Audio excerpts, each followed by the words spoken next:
Welcome back to my YouTube channel. ഞാൻ കുറച്ചധികം സാധനങ്ങൾ കുറച്ച് നാളായിട്ട് ഓർഡർ ചെയ്തുകൊണ്ടിരിക്കുന്നുണ്ട്. അതിനകത്ത് മെയിനായിട്ട് എൻ്റെ സ്കിൻ കെയർ പ്രോഡക്റ്റ്സ് ആണ്. അപ്പോൾ അതിനകത്തൊരു സാധനം ഇന്ന് വന്നിട്ടുണ്ട്. ഒരു സാധനമല്ല, കുറച്ചധികം സാധനം. സോ ഞാൻ ഓർത്ത് ജസ്റ്റ് ഒന്ന് അൺബോക്സ് ചെയ്ത് ഓൾറെഡി അൺബോക്സ് ചെയ്തതുണ്ട്, അത് കാണിക്കാം. മേ ബി സെയിം സാധനങ്ങളുണ്ടാവും. ഞാൻ കുറച്ച് ബൾക്കായിട്ട് സാധനങ്ങൾ വാങ്ങിച്ചതാണ്. ഞാൻ ഇത് അൺബോക്സ് ചെയ്യുന്നത് വീഡിയോ നിങ്ങളെ കാണിക്കാം, ജസ്റ്റ് ഫോർ ഫൺ. ഇതിൽ പ്രൊഡക്റ്റ്സ് എന്തൊക്കെയാണെന്ന് എനിക്കറിയാം. എനിക്കിഷ്ടമാണ് ഈ അൺബോക്സിങ് വീഡിയോ ഒക്കെ ചെയ്യാൻ. പിന്നെ എന്താണെന്ന് വെച്ചാൽ ഫോക്സ് ടെയിൽ എന്നാട്ടോ. ഞാനിപ്പോൾ കുറച്ച് നാളായിട്ട് ഫോക്സ് ടെയിലിൻ്റെ കസ്റ്റമറാണ്.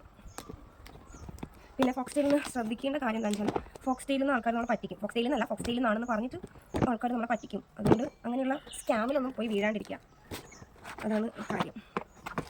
അപ്പോൾ ഞാൻ ഓർഡർ ചെയ്തത് വേറെ ഒന്നുമല്ല, എനിക്ക് ഓഫറിൽ കിട്ടിയതാണ്. ഞാനിപ്പോൾ യൂസ് ചെയ്തുകൊണ്ടിരിക്കുന്ന ഓയിൽ ബാലൻസിങ് മോയ്സ്ചറൈസർ ഉണ്ട്. ഇതിൽ നമ്മൾ ഇൻസ്റ്റാഗ്രാമിലൊക്കെ കണ്ടിട്ടുണ്ടാവും ആ സാധനമാണിത്. ആൻഡ് അതുപോലെ തന്നെ 2 മാറ്റിഫൈയിങ് സൺസ്ക്രീൻ ഉണ്ട്. പിന്നെ കുഞ്ഞു 2 സാധനങ്ങളുണ്ട്. One is a nourishing lip oil, കുഞ്ഞത്. പിന്നെ ഇതൊരു ബോഡി മിസ്റ്റ്.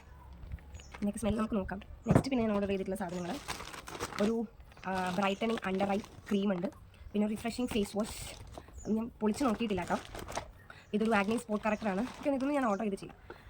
അതെനിക്ക് ഫ്രീ കിട്ടിയാണ്, ഫ്രീ ഗിഫ്റ്റ് ആഡ് ചെയ്തപ്പോൾ കിട്ടിയതാണ്. ആൻഡ് നിയാസിനമേറ്റ് സെറം ഇത്രയും ഞാൻ ആഡ് ചെയ്തിട്ടുണ്ടാവും.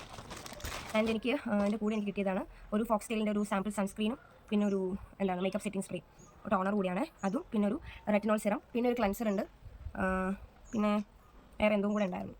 പിന്നെ ഞാൻ നേരത്തെ പറഞ്ഞ പോലെ തന്നെ ഫോക്സ് ടെയിൽ ഓൾമോസ്റ്റ് എല്ലാ സ്കിൻ ടൈപ്പിലുള്ള പ്രോഡക്റ്റ്സ് അവർ ലോഞ്ച് ചെയ്യുന്നുണ്ട്. പക്ഷേ ശ്രദ്ധിക്കേണ്ട കാര്യം എന്ന് വെച്ചാൽ നമ്മൾ ഓർഡർ പ്ലേസ് ചെയ്ത് കഴിഞ്ഞ് കഴിഞ്ഞാൽ നമുക്ക് ഫോക്സ് ടെയിലെന്ന് പറഞ്ഞിട്ട് കോൾസ് വരാൻ ചാൻസ് ഉണ്ട്. പേയ്മെൻറ്റ് പെൻഡിംഗ് ആണ്. സോ കോൾ ഇരുന്നുകൊണ്ട് തന്നെ നമ്മൾ റീപേയ്മെൻറ്റ് ചെയ്യണം, അതർവൈസ് ഓർഡർ ക്യാൻസൽ ആവും. പേയ്മെൻറ്റ് ചെയ്യുവാണെങ്കിൽ 2-3 hours തന്നെ നമുക്ക് ഡെലിവർ ആയി കിട്ടും എന്നൊക്കെ പറഞ്ഞിട്ട് നമ്മളെ വിളിക്കാൻ ചാൻസ് ഉണ്ട്. സോ അതൊരു സ്കാമാണ്. ഫോക്സ് ടെയിലിൻ്റെ വെബ്സൈറ്റ് വഴിയോ ആപ്പ് വഴിയോ അല്ലാണ്ട് ഫോക്സ് ടെയിൽ ഒരിക്കലും നമ്മുടെ അടുത്ത് നിന്ന് പേയ്മെൻറ്റ് ചോദിക്കില്ല. അങ്ങനെ കോൾസ് ഒന്നും വരില്ല. അവരുടെ അക്കൗണ്ടിൽ തന്നെ ഓൾറെഡി പറഞ്ഞിട്ടുണ്ട്. സോ ഇങ്ങനെയുള്ള സ്കാമിൽ വീഴാണ്ടിരിക്കുക. എൻ്റെ പേഴ്സണലി എക്സ്പീരിയൻസ് എനിക്കുണ്ടായിട്ടില്ല, എൻ്റെ ഫ്രണ്ടിന് ഉണ്ടായിട്ടുണ്ട്. സോ അതുകൊണ്ട് ആണ് എനിക്കിതിനെ പറ്റി അവെയർ ആയത്. അതുകൊണ്ട് തന്നെ നെക്സ്റ്റ് ടൈം എനിക്കൊരു കോൾ വന്നിട്ടുണ്ടായിരുന്നു അബൌട്ട് ദി സെയിം. എൻ്റെ അടുത്ത് ഇതുപോലെ പേയ്മെൻറ്റ് ഒക്കെ ചെയ്യാൻ വേണ്ടി പറഞ്ഞു. ഞാൻ പറഞ്ഞു ഓക്കെ നോ, എനിക്ക് ഓർഡർ വേണ്ട, ഐ ക്യാൻസൽ ദ ഓർഡർ എന്ന് പറഞ്ഞു. അപ്പോൾ അവർ കോൾ കട്ട് ചെയ്ത് പോയി. So this is a scam. അവരെല്ലായിടത്തും ഇങ്ങനെ നമ്പർ ഇട്ട് നോക്കുന്നുണ്ട്. സോ ഇങ്ങനത്തെ ഇതിൽ വീണ് പോകാണ്ടിരിക്കാൻ നോക്കാം. ഓക്കെ, ഈ വീഡിയോ എടുത്ത് നോക്കിയപ്പം ഇതിന് ഓഡിയോ കാണുന്നില്ല, അതുകൊണ്ടാണ് ഇപ്പോൾ വോയിസ് ഓവർ കൊടുക്കേണ്ടി വന്നിട്ടുള്ളത്. ഇത്രയാണ് ഞാനിപ്പോൾ ഓർഡർ ചെയ്തത്. ബാക്കിയുള്ളതിന് വേണ്ടിയിട്ട് വെയിറ്റിംഗ് ആണ്. ഇനിയും സാധനങ്ങൾ ഓൺ ദി വേ ആണ്. അപ്പം ഈ വീഡിയോ എത്തിയുള്ളൂ. ചാനൽ എല്ലാവരും സബ്സ്ക്രൈബ് ചെയ്യുക, ലൈക്ക് ചെയ്യുക, ഷെയർ ചെയ്യുക, ബെല്ലൈക്കൺ കൂടെ അടിച്ചു പൊട്ടിച്ചു. ബൈ.